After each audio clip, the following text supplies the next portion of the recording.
नमस्कार। इमरान खान हार गए कॉन्फिडेंस वोट। एक बहुत ही एक्साइटिंग दिन रहा। खबरों के हिसाब से बहुत ज़्यादा डेवलपमेंट्स थी और देर रात तक ये पूरा ड्रामा चलता रहा। जी, एक ऐसा ड्रामा जिसने बॉलीवुड को फेल कर दिया अपने ड्रामे में, अपने एक्साइटमेंट में। इमरान खान के खिलाफ 174 वोट पड़ी, लेकिन ये वोट सिर्फ ऐसे ही नहीं पड़ी, इससे पहले बहुत सारे डेवलपमेंट्स हुए। रेड जोन में सिक्योरिटी मूव की। जो स्पीकर थे और डेप्यूटी स्पीकर थे उन दोनों ने रिज़ाइन किया। रिज़ाइन कब किया? रात में 12 बजने से सिर्फ 15 मिनट पहले। इसलिए रिज़ाइन किया कि उनके खिलाफ कंटेम्प्ट ऑफ कोर्ट का मामला बन रहा था और वो कंटेम्प्ट ऑफ कोर्ट से बचने के लिए उन्होंने रिज़ाइन किया। वो नहीं कराना चाह रहे थे क्योंकि उनकी लॉयल्टी थी इमरान खान के लिए। उन्होंने बोला भी, इमरान खान के साथ मैं इतने साल से हूँ, मैं उसके खिलाफ कुछ नहीं कर सकता, मैं रिज़ाइन कर रहा हूँ, अयाज सादिक को बुला रहा हूँ। अयाज सादिक याद है आपको? वही अयाज सादिक जिसने बोला था कि अभिनंदन को पकड़ लिया था और आर्मी चीफ की टांगें काँप रही थी, पसीने आ रहे थे। वही अयाज सादिक ने प्रेजाइड किया, प्रेजाइड करके नो कॉन्फिडेंस वोटिंग कराई। हालांकि नो कॉन्फिडेंस वोटिंग भी नेक्स्ट डे हुई और उन्होंने उसको ऑफिशियली ऑन रिकॉर्ड लाया। रात में 12 बजने में 1 मिनट पे सेशन बंद किया और फिर बोला कि अब हम कल रात सुबह सुबह यानी कि रात में 12:02 पे फिर कन्वीन करेंगे। 3 मिनट तक बंद रही पार्लियामेंट, नेशनल असेंबली, और फिर उसके बाद 3 मिनट बाद फिर से नया शुरू हुआ। वो मौलाना ने अपने कुछ जिसे बोलते हैं आयतें पढ़ी और उसके बाद शुरू हुआ। ये सिर्फ कि जैसे बोलते हैं एक केस बनाने के लिए कि उस दिन जिस दिन हम चाहते थे उस दिन नहीं हुआ, जिस दिन कोर्ट ने बोला था उस दिन नहीं हुआ। पूरा गेम, अच्छा खासा गेम, लंबा चौड़ा गेम किया गया। हॉस्पिटल्स को लगा दिया गया था हाई अलर्ट पर। एयरपोर्ट से किसी भी मिनिस्टर के जाने पर रोक लगा दी गई थी या सरकारी ऑफिशियल के बाहर निकलने पर रोक लगा दी गई थी। रात को 8 बजे के आसपास, रात को 8-9 बजे के आसपास सुप्रीम कोर्ट रात को 12 बजे दोबारा कन्वीन होने के लिए दरवाजे खुल गए थे, कमरे खुल गए थे, चीफ जस्टिस सुप्रीम कोर्ट पहुंच गए थे।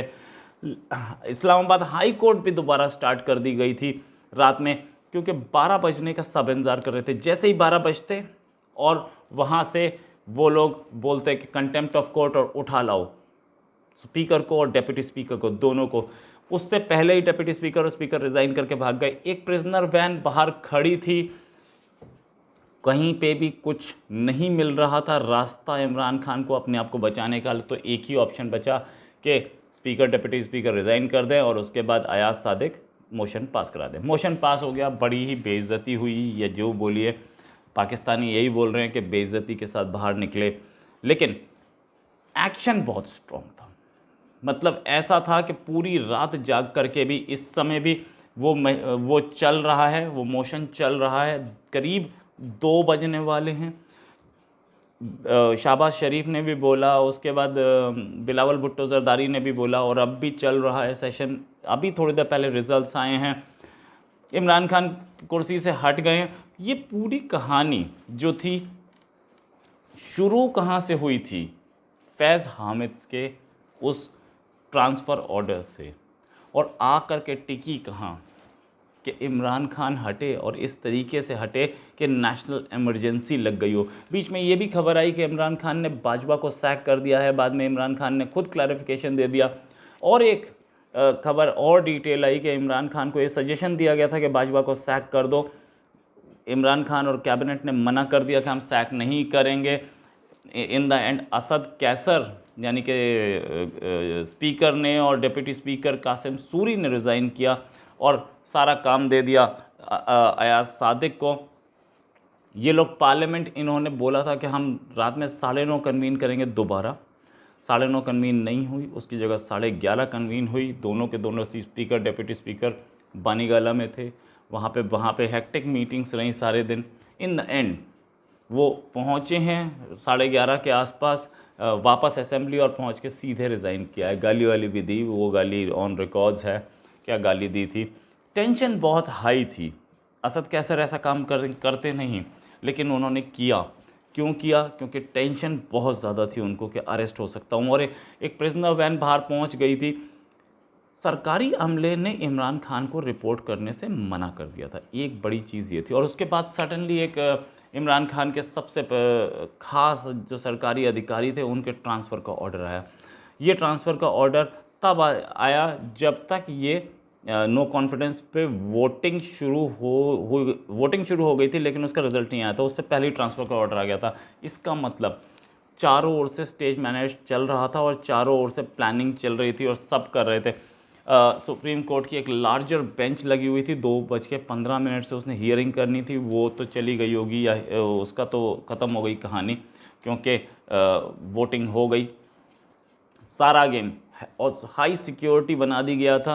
ये जो इनका इस्लामाबाद का रेड जोन है, पूरे इसमें टेंशन्स बहुत हाई थी। इमरान खान पूरे दिन असेंबली पहुँचे ही नहीं। उनकी जगह जो आदमी ब्रीफिंग देने गया वो था फॉरेन मिनिस्टर शाह महमूद कुरैशी। उन्होंने ब्रीफिंग दी। ये बात स्पीकर ने भी बोली कि बाहर से ताकतें हमारी गवर्नमेंट को हिलाना चाह रही हैं, लेकिन उससे कुछ होता नहीं था। मामला बहुत गड़बड़ हो गया था। यहाँ तक कि क्योंकि स्पीकर को इम्पीच करना था, उन्होंने ठीक से काम नहीं किया था, इसलिए रात में ही इलेक्शन कमीशन भी खुलवा दिया गया था। इलेक्शन कमीशन में भी ये ऑर्डर्स देने की तैयारी थी कि इन दोनों को सैक किया जाता है, लेकिन हो गया काम, उन्होंने खुद ही रिज़ाइन कर दिया। मामला फिर वहीं पे पहुंच गया जहां पहुंचना था। और पाकिस्तान के सारे लोग, कुछ लोग बहुत दुखी थे और कुछ लोग बड़े खुश थे कि इमरान खान गया। अब आगे शहबाज शरीफ बनेंगे प्रधानमंत्री, जल्दी ही ओथ ले लेंगे। ये खबरें भी चल रही थी कि मार्शल लॉ लग सकता है। ये खबरें भी चल रही थी कि इमरजेंसी डिक्लेयर हो सकती है। But in the end government ने या सरकारी अमले ने या बोलिए उस गेट नंबर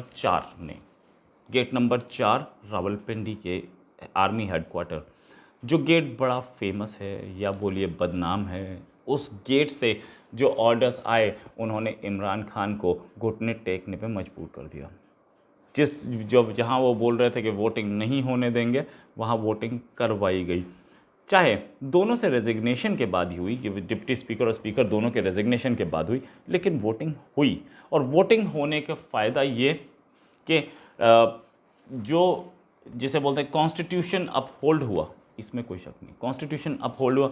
लेकिन किस सूरत हाल में हुआ कि बिल्कुल इमरजेंसी से भी ज़्यादा बड़ी सिचुएशन आ गई थी।